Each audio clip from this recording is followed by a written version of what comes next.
Hello folks on YouTube, welcome to another episode of my Singularity Let's Play. This is Northstar. Hope you all are well, taking care of each other, be kind to yourselves. Does seem I haven't put enough time to this exploration event here, so I don't know why I even bothered doubling that. Probably missed any real chance to get anywhere with this.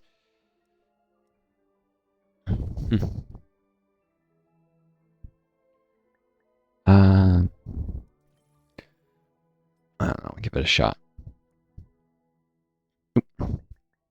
So, those new to my channel, welcome. Returning folks, welcome back. New folks, you should be aware I'm disabled on COVID. Impairs my ability to think quickly, clearly.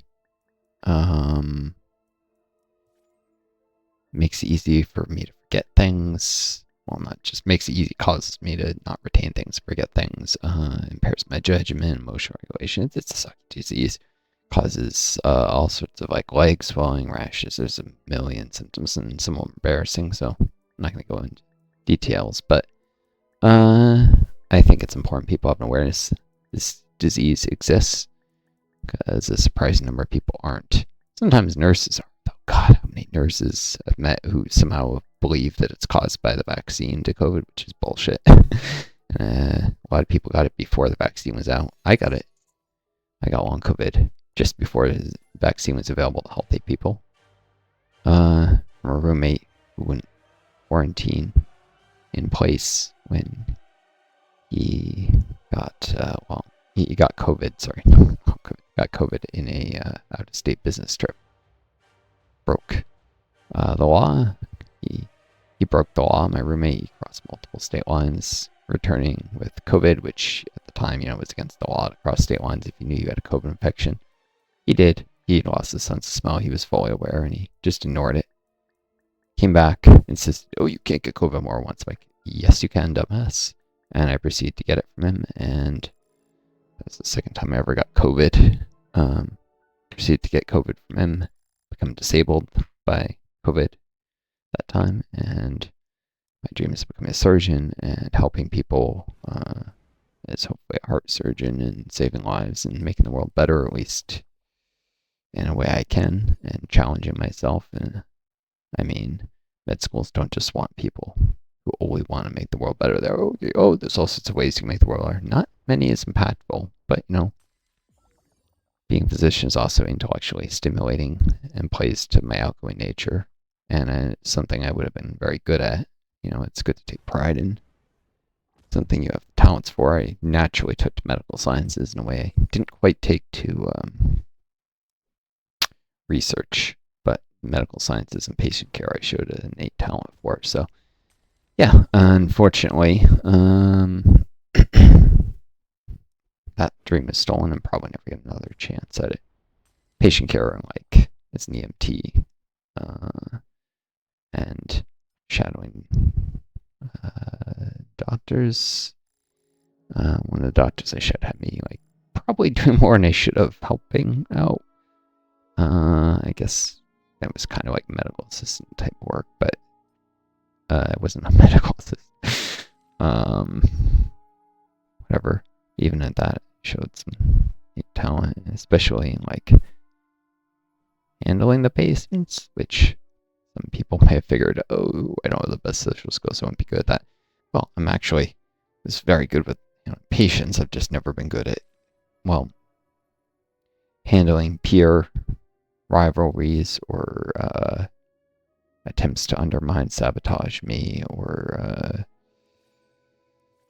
the milieu of behaviors surrounding dating, because that's partly because I didn't get to do any of that in high school, and the late start led to bullying, led to exclusion, led to not having the skills I needed.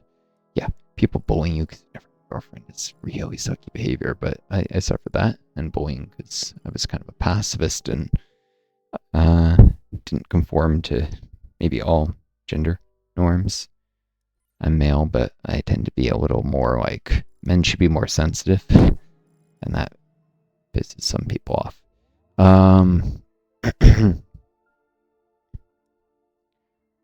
should be more sensitive and more nonviolent, is my take on things, and that seriously triggered some people who used that as an excuse to bully me, I believe.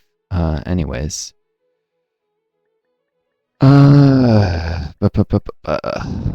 Change of subject. This is probably not something you guys want to hear about. So I was watching some stuff about, well, a lot of stuff, Trump's increasing fascist nonsense with having a donor directly pay soldiers tiny amount of money, less than $100 for every soldier once. But the propaganda value of that, and it's actually directly illegal. There's a law forbidding private donors from stepping in to meet government failures of appropriations like that, specifically because it can undermine, say, the loyalty of troops to the Constitution instead of to the chief executive, and can lead towards fascism. Not dangerous, but understood for some time, which is why there's a law prohibiting this, and of course Trump just ignored it, and nobody can hold him to account because he's put yes men in charge of the Department of Justice and such. Yeah, you know, all the powerful, whether it's Trump's chief of the DOJ or it's like state attorney generals and judges, they all have each other's back. They cover for each other. Now, some people get annoyed about things. Sometimes it's actually, and this is going to be unpopular belief, but sometimes it's things that privileges or protections that we should all have. People get annoyed that the privilege gets certain leeways, but it's things that honestly everyone should have. And the problem isn't that people are getting things they shouldn't getting, it's no one else is getting the things they should, like a certain level of understanding. Like if DA knows a judge and that judge's kid does something bad,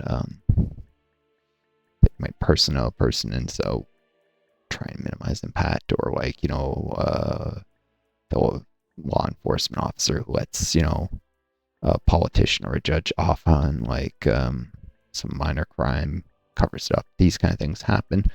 Sometimes it'd be better if more of the rest of us got more mercy and leeway, but that's a privilege reserved only for the elites, often the connected, politically connected in this case. But in this case, this is not something anyone should be getting leeway on. You should not have billionaires giving money directly to troops like this. This is a very dangerous precedent. So I've been watching, Tad Sturmer talk about this. He can overstate things, but he has a real point. And I mean, YouTube tends to lend itself to exaggeration.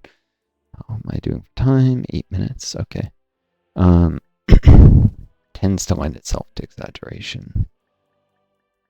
As a way, like if you make more grandiose statements, you get more views, kind of thing. This can lead to people going too far, of course. Hakeem, for instance, the leftist YouTuber, did a Tiananmen Square video, and he's been complaining because publicly, basically, because he got censored for what was essentially a clickbait title, but the title went way too far and could easily be understood to have been minimizing the events by claiming they didn't happen, when his real point was that they didn't happen the way that they're portrayed, that not that they didn't happen, because they did happen, let me be very clear, but that the common media narrative of them is not accurate, which is like, if that's your point, then your title should be, the common understanding of Tiananmen Square is wrong, not,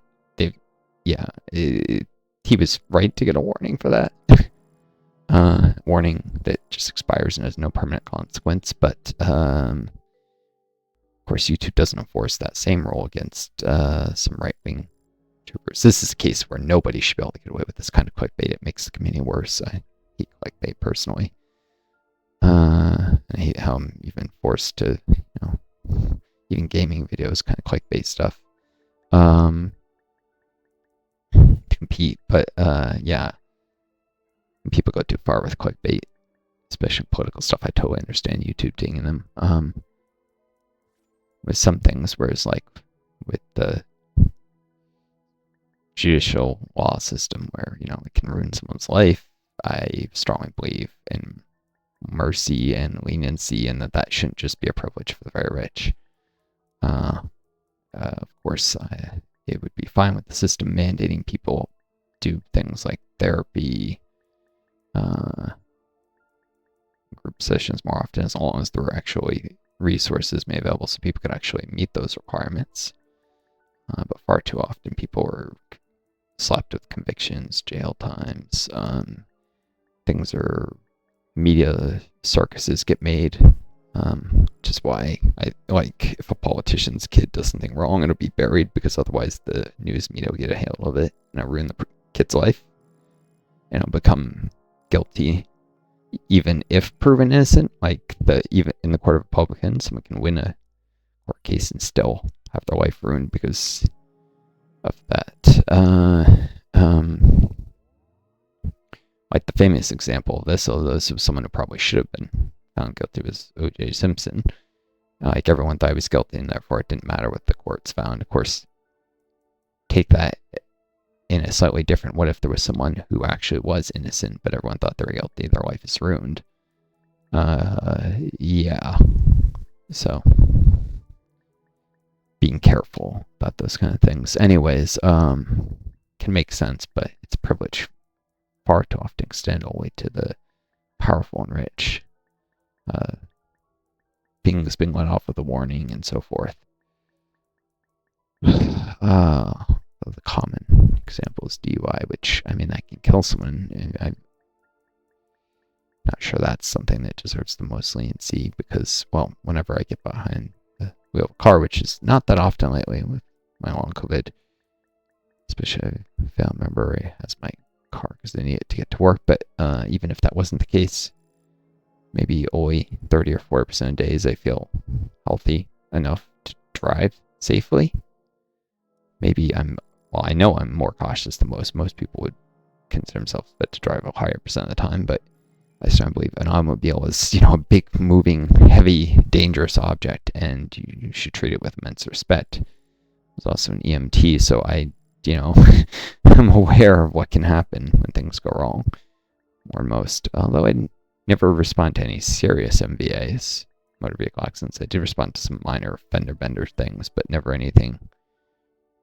But, I knew people who did, and you hear, you see how people get messed up by seeing it, like the paramedics and the more senior EMTs.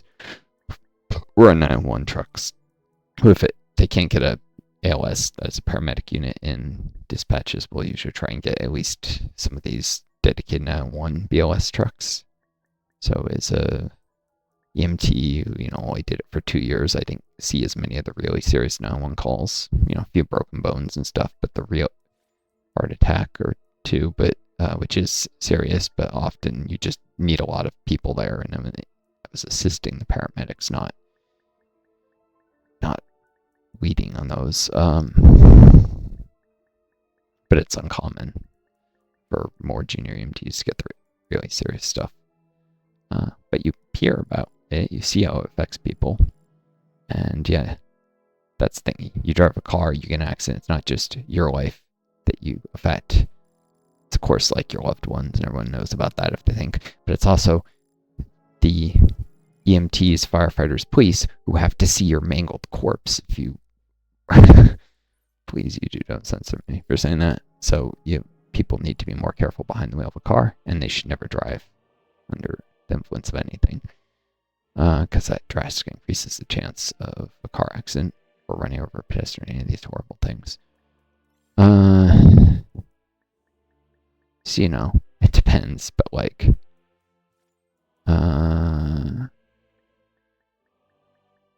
don't know, jaywalking when there are absolutely no cars around, on the other hand, is something that some police will just try and ding someone for.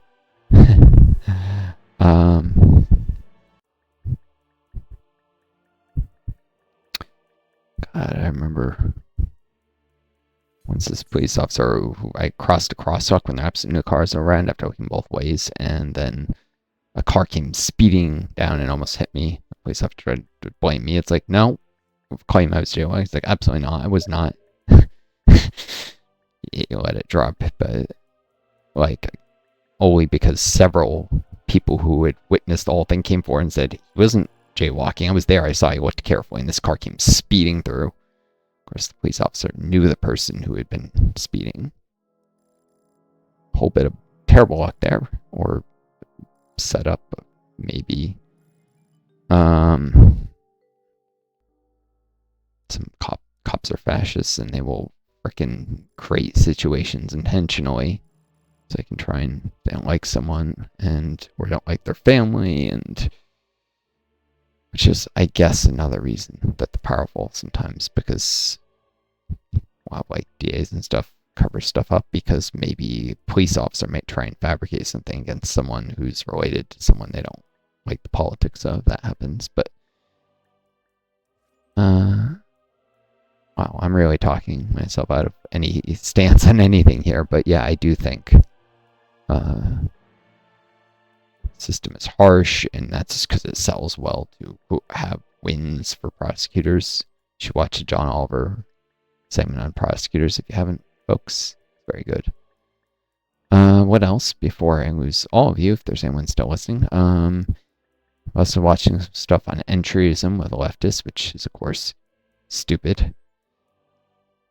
Leftists shouldn't be always, we need to run in the Democratic Party, whatever. You stop some reactionaries, we'll stop, far-right Republicans coming in the short run, yeah, but the long run, it's a losing proposition because the Democratic Party is a billionaire-controlled party and will ultimately not allow anyone truly dangerous to the billionaires to ever get elected. So that's why leftists, socialists, anarchists, those sorts, we need our own political parties.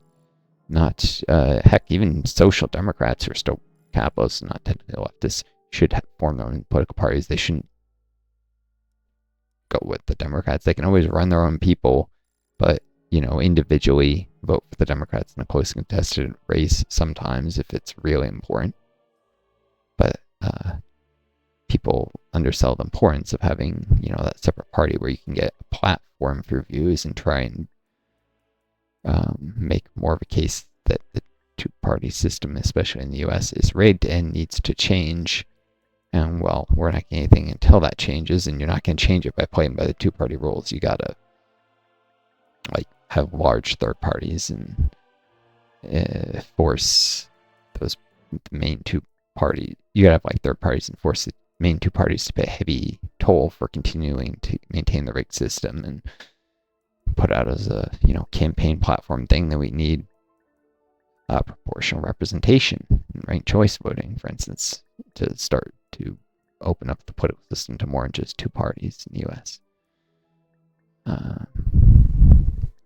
That's not a stance you can really take if you, it's not a goal you can ever achieve if you play by the rules of only, DSA, only running Democrats and that kind of nonsense.